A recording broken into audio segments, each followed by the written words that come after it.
मैं अमरावती का रहने वाला हूँ। मैंने अभी अभी बी.कॉम की परीक्षा पास की है। यह कहानी मेरी और नीता आंटी की है। नीता आंटी पेशे से स्कूल टीचर है। नीता आंटी 34 साल की है। नीता आंटी के बारे में जितना बताऊं उतना कम है। नीता आंटी का चेहरा बहुत ही खूबसूरत है। वो एकदम तीखी मिर्ची लगती है। नीता आंटी को सज धज के रहना अच्छा लगता है। उन्हें काला रंग पहनना बहुत पसंद है। जब वो काले रंग की साड़ी पहनती है तो और भी सुंदर लगती है। नीता आंटी मेरे घर से लगभग 10 किलोमीटर की दूरी पर रहती है। मेरी मॉम और नीता आंटी बेस्ट फ्रेंड्स हैं। मेरी मॉम नीता आंटी से 9 साल बड़ी है। मॉम से दोस्ती होने के कारण आंटी का हमारे घर हमेशा से आना जाना लगा रहता था।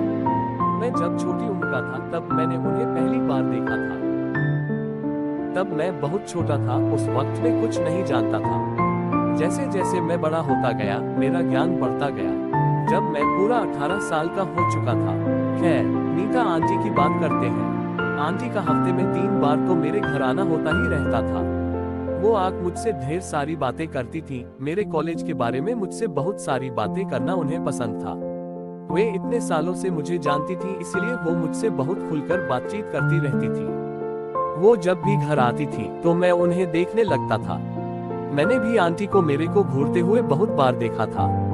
वो मॉम से बात करने में बिजी रहने का नाटक किया करती थी और मेरे को छुप छुप के देखती रहती थी। एक दिन रात के 8 बजे नीता आंटी घर आई और मॉम से बातें करने लगी। मॉम, कैसी है नीता?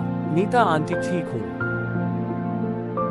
तू यहीं रुका कर। नीता आंटी, थैंक यू दीदी। यह बात सुनकर कि वो हर फ्राइडे मेरे घर में बिताया करेगी, मेरे शरीर में बिजली सी दौड़ गई।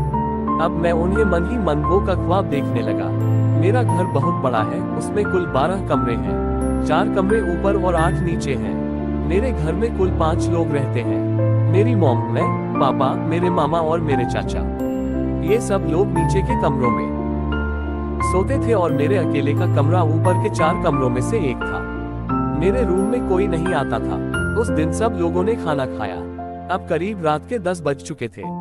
मैं चाहता था कि नीता आंटी मेरे कमरे में सोए, सो मैंने मॉम से कहा कि मुझे आजकल ऊपर सोने में डर लगता है, क्या मैं आंटी को ऊपर सोने ले जाऊं? मॉम ने नीता आंटी से बात की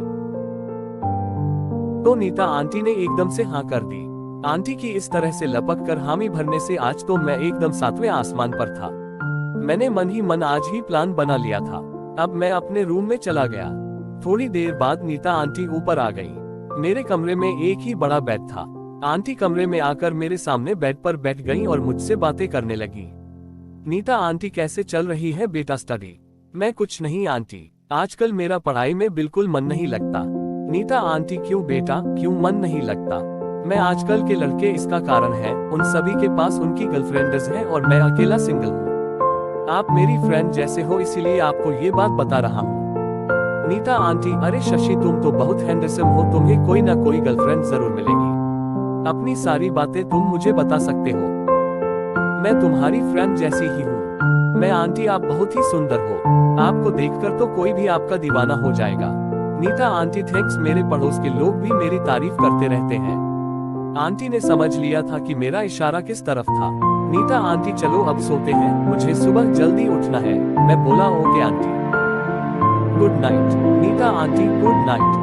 फिर हम सो WWW गए। मुझे तो आज नींद नहीं आनी थी, सो मैं सोने का नाटक करने लगा। नीता आंटी भी करीब आधे घंटे बाद सो गई। मैं भी यूं ही लेटा रहा। रात के 2 बजे मैं उठा। आज यही सुनहरा मौका था। इतना सोचते हुए इस सोच ने मेरी हिम्मत को और बढ़ा दिया। उस समय 3 बार सुबह उठकर आंटी ने मुझसे कहा हम हर फ्राइडे को। फिर आंटी जी अपने घर चली गई।